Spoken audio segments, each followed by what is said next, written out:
That's right. You know, they kept thanking me for being here. I said, "Are you kidding me? This is my family right here. We're movement family. There's no place else I'd rather be." And I had to be. I want to thank you all for being here. I'm so grateful for you justice seekers, you freedom fighters. You could have been anywhere else, but you chose to be here. Not because of your jobs, your titles. I'm not here because I'm your congresswoman. I'm here because I'm your sister in struggle and in solidarity. I'm here because I'm a human being who gives a damn about other human beings. Because we are one human family and our destinies are truly tied. I am so inspired by all of you. You know, I've long believed that every great movement requires three things: imagination, strategy, and stamina. Can you all give yourselves permission to radically dream that every person that needs care can get it?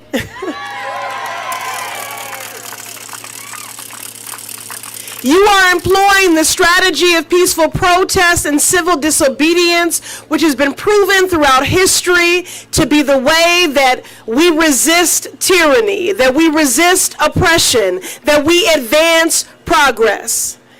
And many of you have been here for 24 hours, so you are certainly demonstrating your stamina. So imagination. I'm just audacious enough to believe that we can protect Medicaid. That we can have care, not cuts. I'm just audacious enough to dream and to imagine that everyone deserves care. You know, we are joined together by a moral purpose at a moral moment to defend Medicaid and the people we love from a Republican budget that is cruel by design. The cruelty is the point. A budget that would rip $880 billion from Medicaid, not to save money, but to bankroll tax cuts for Donald Trump and Elon Musk's billionaire friends. Billionaires who don't need another dime.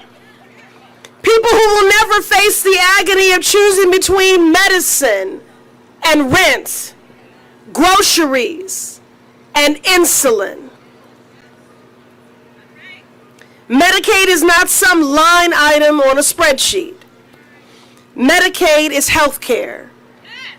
Medicaid is a lifeline.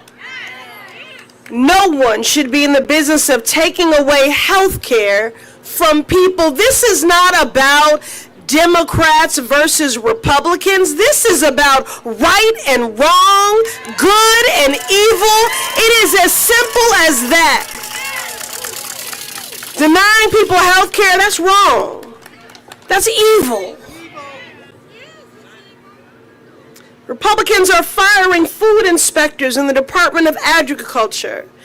They are dismantling public health agencies like the CDC and NIH. They are bringing back measles. All this as a part of the so-called DOGE initiative. How frightening that these clueless Doge bros are determining the future of our country. Certainly our greatest wealth as a nation is the health of our people. I'm all for a government that is more efficient, but this ain't it. There is nothing efficient about making people sicker. There's nothing efficient about making people hungrier. There's nothing efficient about making people poorer. There's nothing efficient about making people more vulnerable. There's nothing efficient about buying more toy rockets for Elon Musk while working parents can't afford baby formula or blood pressure medication. the shame and the sham of it all.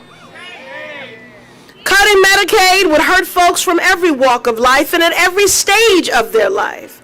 Medicaid covers 2 out of 5 births in this country.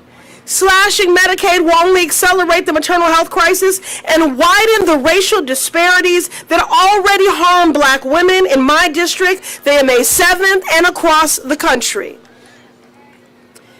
Anybody here other than my good friend Brendan O'Donnell from Massachusetts? Right here. All right, Massachusetts, looking good. Thank you for being here. You know, Donald Trump is a dictator, y'all.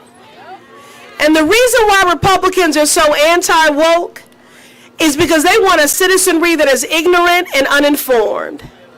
They want a citizenry that is indifferent to the suffering of their neighbors. They want a citizenry that is inactive. The only way to beat a dictator is with defiance. And that's what you're doing here today. So I thank you. I thank you on behalf of the children in this country. Half of the children in America are covered by Medicaid. It allows people with complex chronic conditions to afford the medications they need to stay alive. 10% of Medicaid enrollees are over the age of 60. It allows our elders and our neighbors with disabilities to receive care in their homes and to stay in their communities. This Republican reconciliation bill guts the programs that hold our communities together, Medicaid, but also SNAP, Head Start, and the VA. Programs that give people a fighting chance. Again, the cruelty is the point. Calling Medicaid a lifeline is no exaggeration. It is a fact. Policy is not abstract. It is not neutral. Policies and budgets determine who lives. Policies and budgets determine who dies. Policies and budgets determine who survives, who thrives. And this is policy violence. This is a fight for dignity. This is a fight for justice. And we will do everything we can to stop this cruel budget from becoming law. And again, we're just appealing to people of conscience. It only takes 4 Republicans to do the right thing, y'all.